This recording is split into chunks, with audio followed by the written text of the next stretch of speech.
আমি তো প্রবাসীদেরকে রীতিমতো ঘৃণা করি। দেশের আলিম ওলামারা আমাদের কত সম্মান করে, রাষ্ট্রীয়ভাবে আমাদের রেমিটেন্স যোদ্ধা হিসেবে ঘোষণা করা হয়েছে, আপনারা আমাদেরকে ঘৃণা করেন। এই প্রবাসী বউরা অপরাধমূলক কর্মকাণ্ডের সাথে তারা লিপ্ত হয়। পরকীয়া একটা। যে মেয়ে খারাপ সে সবসময় খারাপ। তার স্বামী যদি দেশে থাকে এবং দেশের বাইরেও থাকে, সে খারাপ কাজ করবেই। একজনের জন্য সকল মেয়েকে খারাপ ভাববেন না চাচা। প্রবাসীদের সম্পর্কে আপনার এই ভুল ধারণাটা কেন, আমি জানতে আসছি এটা।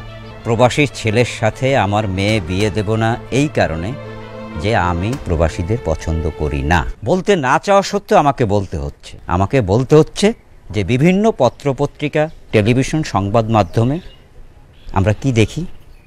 আমরা দেখি যে প্রবাসীরা বিয়ে করে তাদের বউকে দেশে রেখে প্রবাসে চলে যায় এবং তার অনুপস্থিতির সুযোগে এই প্রবাসী বউরা সমাজে নানান সময় নানা রকমের অপরাধমূলক কর্মকাণ্ডের সাথে তারা লিপ্ত হয়। তার ভিতরে যেমন ধরো পরকীয়া একটা। আচ্ছা, তো কোনো বাবা মা জেনে শুনে কোনো প্রবাসীর সাথে তার মেয়েকে বিয়ে দেবে বলো? আমি তো প্রবাসীদেরকে রীতিমতো ঘৃণা করি। আপনি প্রবাসীদের ঘৃণা করেন? চাচা, প্রবাসীরা কি মানুষ না? প্রবাসীরা কি রক্তে মাংসে মানুষ না, নাকি তারা শারীরিকভাবে অক্ষম? কোনটা চাচা? যারা মা বাবা, ভাই বোন, স্ত্রী, সন্তান, প্রিয়জন, পরিজন, দেশের মাটি সব কিছু ফেলে, সব কিছুর আশা ফেলে শুধুমাত্র বিদেশের মাটিতে হাড় ভাঙা পরিশ্রম করে পরিবারের মানুষের মুখে 3 বেলা খাবার নিশ্চিত করার জন্য। তারা দেশে টাকা পাঠায়, তাদের এই কষ্টের টাকাগুলো দিয়ে দেশের অর্থনীতি চাকা ঘোরে, দেশের সমৃদ্ধশালী হয়, দেশের চেহারা পাল্টায়। আপনি তাদের আপনি ঘৃণা করেন চাচা?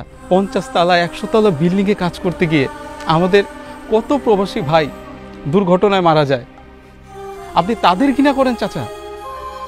পরিবারের সুখ স্বপ্ন এইসবের কথা চিন্তা করে নিজের শখ আহ্লাদ হাজার স্বপ্ন কোরবানি দিয়ে যারা বিদেশের মাটিতে হাড় ভাঙা কষ্ট করতেছে, প্রতিটা দিন যুদ্ধ করতেছে, আপনি তাদের আপনি ঘৃণা করেন চাচা?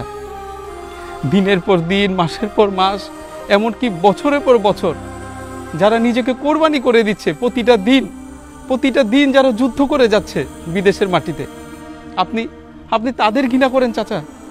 আপনি জানেন দেশের আলিম ওলামারা আমাদের কত সম্মান করে? সবাই আমাদের রেমিটেন্স যোদ্ধা হিসেবে জানে, রাষ্ট্রীয়ভাবে আমাদের রেমিটেন্স যোদ্ধা হিসেবে ঘোষণা করা হয়েছে। আর সেখানে আপনারা আমাদেরকে ঘৃণা করেন। অবাক হই চাচা। আমাদের খুব কষ্ট কখন লাগে জানেন? 5-10 বছর পর আমরা যখন বিদেশের মাটি থেকে যখন দেশে আসি, তখন এয়ারপোর্টে কর্মরত অফিসাররা আমাদের লাগেজ চেক করার নামে যখন আমাদের ব্যাগগুলা ছুঁড়ে ছুঁড়ে ফেলে দেয়, তখন জানেন চাচা আমাদের এই বুকটার মধ্যে লাগে, অনেক কষ্ট লাগে। তারপরে আমরা এই কষ্টটা সহ্য করে নিই। কিন্তু আপনার কথাগুলো সহ্য হলো না চাচা, কষ্ট লাগলো, ভেতরে অনেক কষ্ট লাগলো। আর মেয়েদের ব্যাপারে বললেন তো, যে মেয়ে খারাপ সে সবসময় খারাপ। তার স্বামী যদি দেশে থাকে এবং দেশের বাইরেও থাকে, সে খারাপ কাজ করবেই। কিন্তু একজনের জন্য সকল মেয়েকে খারাপ ভাববেন না চাচা। রাস্তাঘাটে চলার সময় আমরা তো অ্যাক্সিডেন্ট করি, তাই বলে কি আমরা গাড়ি ঘোড়ায় চলাচল আমরা বন্ধ করে দিই? করি না তো। তাই একজন যদি খারাপ কাজ করে অন্যকে দোষারোপ করা ঠিক না। অন্য সবাই যে একই রকম হবে এরকম ঠিক না চাচা। আমি আপনার কাছে আমার জন্য বিয়ের প্রস্তাব নিয়ে আসিনি। আপনি প্রবাসীদের সম্পর্কে আপনার ভেতরে যে ভুল ধারণাগুলো ছিল সেগুলো ভেঙে দেওয়ার জন্য আসছি। আমার কথায় কোনো রকম যদি কষ্ট বা খারাপ লাগে আমাকে ক্ষমা করে দিবেন চাচা। মা, ভোলা, চল। দাঁড়াও, আমি যা বলেছি ভুল বলেছি। প্রবাসীরা আসলেই যোদ্ধা, তুমি আমাকে ক্ষমা করে দিও বাবা। বাবা, তুমি সত্যি বলছো?